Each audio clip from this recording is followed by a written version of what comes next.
Hey preschoolers, today I have a story for you about two pets that live in the same house. And one, can you guess, from the front of the book is a bunny named Marshmallow. That's the title of the book. And the other one is a cat named Oliver. And we're going to learn about how they figure out how to get along. So, this book is by Claire Turley Newberry. And she wrote this book almost 80 years ago. That's even before my grandma was born. So this book has been around a long time. So here we go. This is Oliver. Oliver was a cat of middle age, gray with tabby markings. He was a bachelor without wife or kittens, and he lived in an apartment in Manhattan. That's in New York. A housekeeper, Miss Tilly, who had been with him since kittenhood, looked after the place and prepared his meals. Many a cat has to catch his dinner before he can eat it, but Oliver was lucky. When he was hungry, all he had to do was mention the fact to Miss Tilly, and she would open the refrigerator and get out his liver or chopped beef. There's Oliver. As Oliver went out, or as he never went out, he did not know that the world was full of other animals. How could he when he had never met any of them? The only mice in his life were the gray flannel ones filled with catnip that he received at Christmas, and the nearest thing to a rabbit he had ever seen was a stuffed Easter bunny that had been given to Miss Tilly with a box of candy. But Oliver did not care. Peace and quiet was what he wanted, and his meals on time. Life, however, cannot always be like that. One day, Miss Tilly called him from the kitchen. "Kitty, kitty," she called, "come here, I have a surprise for you." "Purr," replied Oliver, and he hurried to the kitchen, expecting to find dinner served in his usual place under the sink. But it wasn't dinner this time. Miss Tilly really did have a surprise for him. She was smiling at something she held in her hands. It was small and white and furry. "What do you think of this, Oliver?" she said. "His name is Marshmallow." She held the furry thing to her cheek for a moment as though it were very nice indeed. Then she set it on the floor. It had tall ears, pink eyes, a wiggly nose, and twitchy whiskers. And to Oliver's dismay, it was alive. Oliver was appalled. He took one wild look at the creature, then squinched his eyes shut, as if he could not bear to look at it. "Oliver, what is the matter with you?" cried Miss Tilly. "Don't tell me you're afraid of a tiny baby bunny." But Oliver was afraid. He was too frightened even to run away, but he crouched in a corner of the kitchen, opening and closing his eyes, as if it actually hurt them to look at a rabbit.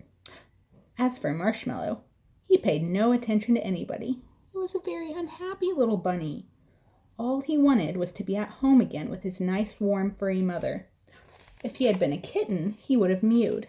If he had been a puppy, he would have howled. And if he had been a baby, he would have cried his eyes out. But being a bunny, he just sat still and felt sad. Oh no. However, he cheered up a bit when he had his dinner. A raw carrot with its green top, and a bowl of rolled oats, dry, not cooked the way people like them. The bowl said D-O-G, dog, on it, for the shop where Miss Tilly had bought Marshmallow, did not have any dishes with rabbit or bunny on them. But as Marshmallow could not read, it didn't really matter. He ate the green carrot top first, for he was thirsty. Then he munched part of the carrot. After that, he tried to roll oats, eating with quick little nibbles. Crunch, crunch, crunch. And with his front paws in the dish. When he had finished eating, he hopped into the dish and took a nap. That night, Marshmallow slept in the bathroom. Miss Tilly made him a bed out of a folded towel so he would be comfortable. But it was not the same as having a soft, furry mother to snuggle against. But still, he did not cry. Oh, he's trying to be very brave. Nor did he yowl for his breakfast the next morning. There's Oliver. "If only you were nice and quiet like that, Oliver," yawned Miss Tilly, when Oliver woke her as he always did, with frantic scratching and mewing at her bedroom door. He was even earlier than usual this morning, because he was excited over having a new animal in the house. Miss Tilly warmed some chopped beef for him, gave Marshmallow another carrot, and made herself some coffee and toast. Then she sat down at her typewriter and wrote. This is a long time ago. They had typewriters instead of computers. She wrote a poem in praise of rabbits. A bunny is a quiet pet. A bunny is the best thing yet. A bunny never makes a sound. A bunny's nice to have around.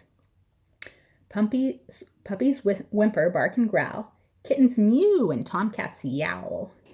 Birdies twitter, chirp, and tweet. Moo cows moo and lambkins bleat. Some creatures bellow, others bray. Some hoot or honk or yap or neigh. Most creatures make annoying noises, even little girls and boyses. A bunny, though, is never heard. He simply never says a word. A bunny's a delightful habit. No home's complete without a rabbit. That morning, Oliver felt much braver. He barely squinched his eyes at all when he looked at the bunny. And by afternoon, he was watching Marshmallow with an expression that would have frozen the blood of an older and wiser rabbit. Marshmallow, however, was a very young rabbit, so young that he scarcely noticed what went on around him. He was like a tiny new baby that cannot yet focus its eyes. He ate when he was hungry, and the rest of the time he slept, with his paws tucked up under him to keep warm. He certainly didn't act very dangerous, and presently Oliver grew bolder. He began creeping toward the sleeping bunny, his eyes glaring wickedly. But just as he lashed his tail and got ready to spring, Miss Tilly cried, "Oliver, don't you dare hurt that bunny!" Oliver sat up blinking innocently as if to say, "Why, Miss Tilly, what an idea! I wouldn't dream of such a thing." But Miss Tilly was not so sure. "This just isn't going to work out," she told herself sadly. "Cats have always hunted rabbits, and I suppose they always will." She put Oliver in the other room, and after that, she did not let him come near Marshmallow. Oh no, he was trying to get Marshmallow? What will happen? Oh, there's Marshmallow. Soon Marshmallow began to notice more, just as any baby does as it grows up. He went lolloping about the apartment, sniffing things and then tasting them. Nearly everything seemed to taste pretty good. He nibbled the rugs, working very hard in one place until he had gnawed a little bare spot before moving on. He stood on his hind legs and yanked books out of the bookcase. He chewed the chair and table legs, and every time Miss Tilly sat down for a moment, he came hopping up cheerfully to untie her shoelaces. He was a very busy little bunny. Marshmallow was the only live rabbit Miss Tilly had ever known personally, and she was surprised to find that he nibbled so many things besides carrots. She wrote another poem, which she called A Solemn Warning to Rabbit Lovers. Oh, there he is. A bunny nibbles all day long. A bunny doesn't think it's wrong. He nibbles mittens, mufflers, mops. He only pauses when he hops. He nibbles curtains, lamp cords, shoes. He only stops to take a snooze. Sofa pillows, ribbon rugs. He takes a mouthful, then he tugs. Galoshes, boxes, books, and string. A bunny nibbles everything. Oh my goodness. Oh, there's Oliver. Let's see. Whenever Miss Tilly went out, she left the two animals in separate rooms, for she did not trust Oliver. One afternoon, she stayed out later than usual, and when Oliver woke up from his nap, there was no dinner waiting for him under the sink. He thought he'd better remind her about it, so he trotted to the door of the other room and said, "Prrrr!" There was no answer, but he could hear odd sounds in the next room, small scuffling noises that caused his eyes to widen and his ears to point suddenly forward. Those sounds were made by Marshmallow's little feet as he went lippity-lippity around the room, skidding every now and then on the hardwood floor. Marshmallow was feeling happy. He had eaten all the carrot he wanted, and quite a lot of a new magazine that Miss Tilly had carelessly left on the floor when she went out. And he had discovered her old stuffed Easter bunny on the sofa. Oh no, what had he done? Oh, there's the bunny. And the stuffed bunny. He had thoroughly nibbled his whiskers. Now he was just frolicking about the room, skidding merrily on the smooth floor and kicking up his heels for sheer joy of being alive.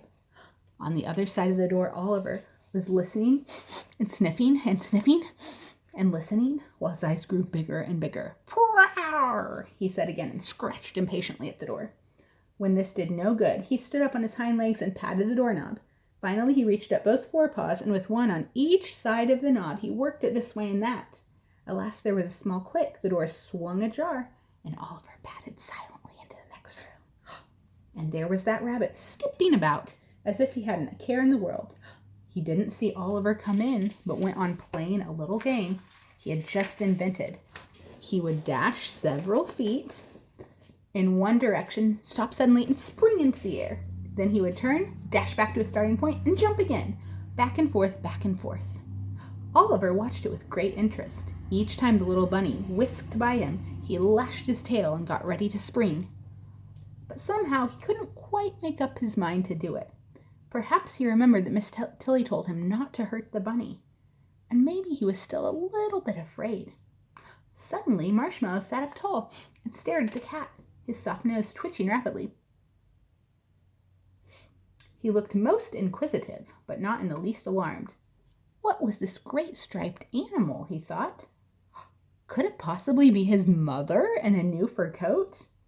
And while Oliver hesitated, trying to make up his mind to pounce, all at once Marshmallow scampered joyfully up to him and kissed him on the nose. Oh my goodness. Oliver flinched and drew back, aghast. Then curiosity overcame his fear, and he sniffed the bunny eagerly. Marshmallow shut his eyes and snuggled close, happy to have found another furry animal. If this was not his mother, it must at least be a close relative. Even when Oliver opened his jaws and took hold of him with his teeth, Marshmallow was not afraid. He lay quite still, and the next moment Oliver had let go and was licking his face as tenderly as any mother cat with her kitten. And like any mother cat, he licked the fur in the wrong direction. There he is, licking his fur, so that it stood on end and looked all messed up. But Marshmallow did not mind. He was so happy to have someone taking care of him.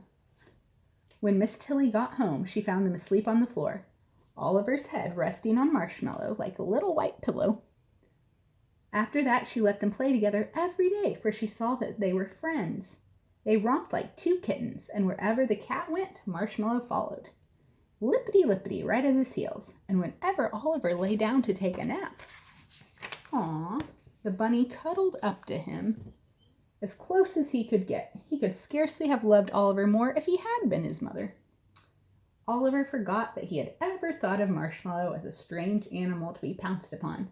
He adopted the little bunny and brought him up as his own kitten, after often scrubbing him so thoroughly that his fur stood on end for hours. And although Oliver never said so, I can't help thinking that in time he came to agree with Miss Tilly that a bunny's a delightful habit. No home's complete without a rabbit. Brighten your home with a bunny. He's fat, he's frisky, he's funny. He's soft, he's downy, he's cute, he's clowny. Oh, brighten your home with a bunny. And there they are. They became best friends. You know, even though Oliver was not sure about Marshmallow at first, he still, in the end, got to be good friends with him. And I thought that was a good story about how two pets could be good friends. So tomorrow, I'm going to have another story about pets, and maybe this week, I'll let you see some of my pets too. So you're going to have to check back for that.